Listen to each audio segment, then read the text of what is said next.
7 years into my marriage to one of the wealthiest men in the country, a private video of him and his first love suddenly surfaced on the internet. Even though I was heavily pregnant, he still insisted on divorcing me just to clear her name and give her unborn child a complete family. In my past life, I begged him not to leave, desperately trying to win him back, only to be met with his heartless abandonment, leaving me to swallow all the bitterness alone. But this time, I didn't hesitate for a moment. I readily signed the divorce papers, took half of his fortune, and went straight to the hospital.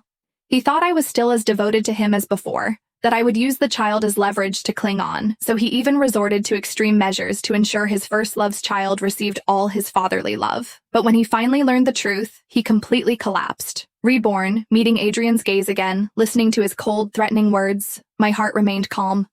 I picked up the divorce papers and said, word by word, I'll sign this, but I want 60% of our joint property. He stared at me intently, his eyes as if looking at a madman. What do you need so much money for? Buy me a stable life for the rest of your days. Everything you have now is thanks to me. Why should I leave with nothing? Yvette retorted in a shrill voice. The company belongs to Adrian alone. You haven't contributed a single penny. Why should you take so much? I smirked coldly. Because I'm his lawfully wedded wife.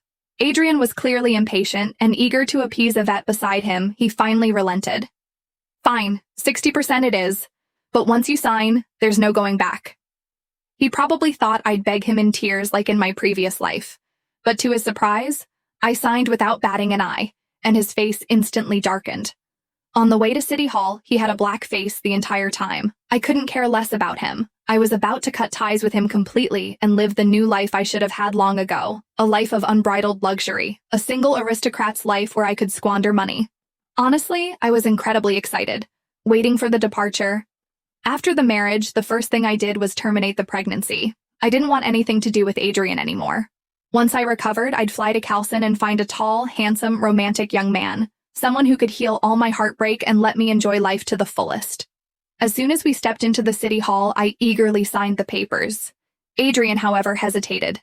The pen lingered on his fingertips for a long time before he finally signed. I handed in the documents and turned to leave, but Adrian chased after me. Larissa, slow down. You're pregnant. Be careful. The baby can't be harmed. I froze, as if struck by lightning. How did he know? In this life, I hadn't told anyone.